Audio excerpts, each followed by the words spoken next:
आज निसर्गाचं चक्र फिरलं असून महाराष्ट्राच्या नकाशावर मान्सूनची हालचाल अत्यंत धोकादायक वळणावर येऊन पोहोचली आहे। कोकण किनारपट्टीपासून ते पार विदर्भपर्यंत संपूर्ण वातावरणामध्ये अचानक बदल झालाय।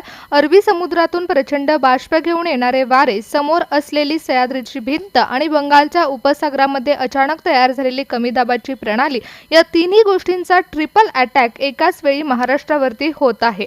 हवामान खात्याने अत्यंत महत्त्वाचा इशारा दिला असून मान्सूनने अचानक आपली दिशा बदलली आहे। मान्सूनने आता आपली मूळ दिशा पूर्णपणे बदलली आहे। आतापर्यंत बंगालच्या उपसागरामध्ये निर्माण झालेली हालचालीने आता दुप्पट वेग घेतला आहे। जे वारे कालपर्यंत भारताच्या पूर्व राज्याकडे वेगाने सरकत होते, त्यांनी अचानक तब्बल 120 अंशाचा यू-टर्न घेतला आणि हे बाष्पाने भरलेले वारे आता थेट महाराष्ट्राच्या हद्दीमध्ये प्रवेश करत आहेत। याचाच अर्थ असा आहे की संपूर्ण देशातील पावसाचं वितरण हे एकाच वेळी महाराष्ट्रावरती केंद्रित होत आहे आणि हा पाऊस नाही तर एक दुहेरी संकट आहे, जे महाराष्ट्राच्या एका पाठोपाठ एक असं 11 जिल्ह्यांना विळखा घालेल।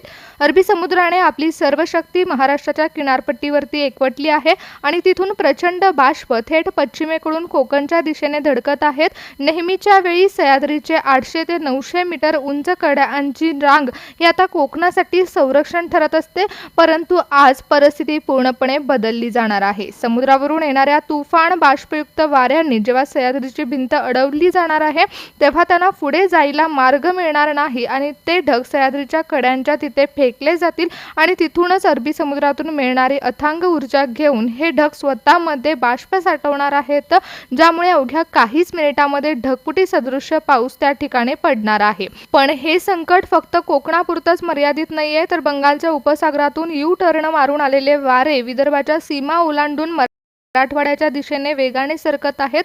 एका बाजूला अरबी समुद्राचे थंड आणि बाष्पयुक्त वारे आणि दुसऱ्या बाजूला बंगालच्या उपसागरातून येणारे उष्ण वारे, जेव्हा हे दोन वारे महाराष्ट्राच्या मध्य भागात एकत्र येतील, तेव्हा साधी टक्कर नसेल तर तो हवेतील प्रचंड अस्थिरतेचा संगम असणार आहे।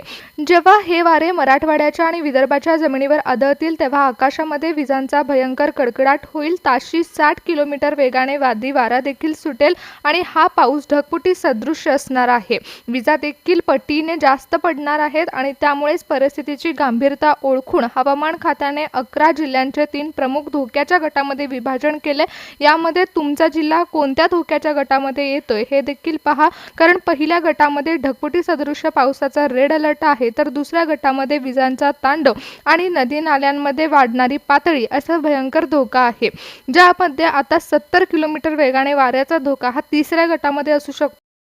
वाऱ्यामुळे पत्रे उडून जाणं, झाडे पडणं यासारख्या घटना घडू शकतात। कोकणातील 3 जिल्ह्यांवरती तर अरबी समुद्राचे वारे हे 40 ते 50 किमी वेगाने धडकणार आहेत, तर सह्याद्रीच्या भिंतीमुळे इथे बाष्पाचं प्रमाण इतकं प्रचंड वाढणार आहे की अवघ्या 2 ते 3 तासामध्ये 200 मिलीमीटरपेक्षा जास्त पाऊस कोसळू शकतो। सखल भागामध्ये पाणी साचून नद्यांना पूर येण्याचा धोका निर्माण होऊ शकतो। त्याचबरोबर विदर्भ आणि मराठवाड्यातील 5 जिल्ह्यांमध्ये हवामानातील बदलामुळे वीज निर्माण होण्याचं प्रमाण उच्चांकावर पोहोचेल। जोरदार पावसासोबतच आकाशातून सतत विजा कोसळतील, तर पश्चिम महाराष्ट्रातील 3 जिल्ह्यांमध्ये पावसाचं प्रमाण हे मध्यम असू शकतं, पण इथे वादळी वाऱ्याचा मोठा धोका असणार आहे। घाटातून येणाऱ्या वाऱ्यामुळेच इथे 60 ते 70 किलोमीटर वेगाने वारे वाहतील आणि आजची रात्र ही महाराष्ट्रासाठी सामान्य रात्र नसणार आहे, कारण महाराष्ट्राच्या नकाशावरती मान्सूनची जी हालचाल सुरू झाली आहे ती अत्यंत धोकादायक आहे।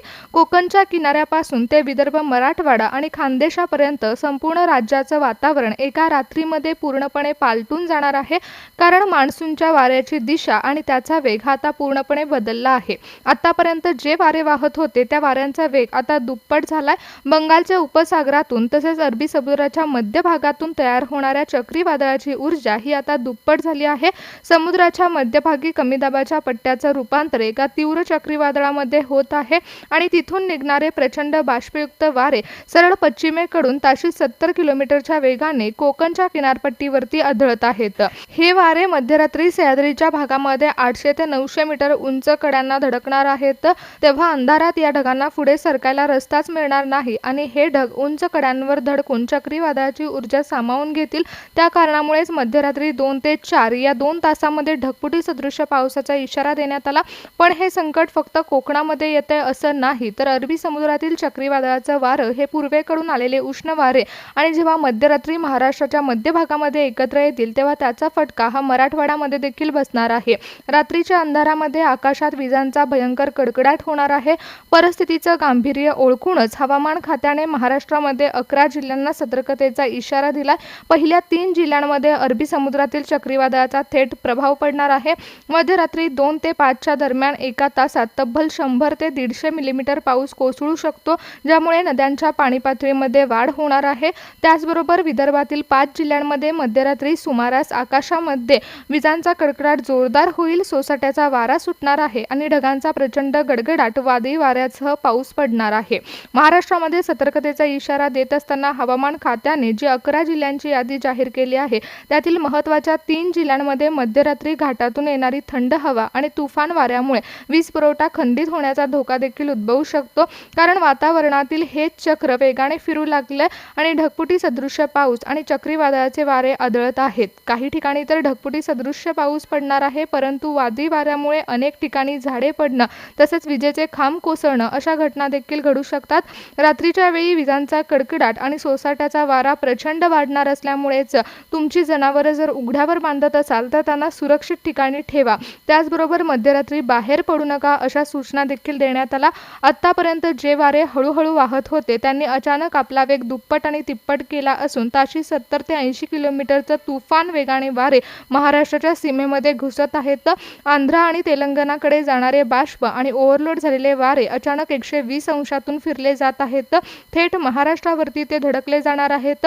मध्यरात्री जेव्हा बंगालच्या उपसागरामध्ये लो प्रेशर वारे आणि अरबी समुद्रातील चक्रीवादळाची ताकद एकमेकांना छेदली जाईल तेव्हा महाराष्ट्राच्या आकाशामध्ये ढगांची घनता वाढणार आहे आणि त्यामुळेच ढगफुटी सदृश्य पावसाचा इशारा देखील देण्यात आलाय। मध्यरात्री सह्याद्रीच्या रांगांमध्ये कमी दाबाचा पट्टा निर्माण होणार आहे आणि तिथून निघणारा अथांग बाष्पाचा डोंगर पश्चिमेकडून ताशी 80 किलोमीटर वेगाने कोकणच्या किनारपट्टीवरती धडकणार आहे। त्यामुळे 2 ते 4 या कालावधीमध्ये रेड अलर्ट देण्यात आला।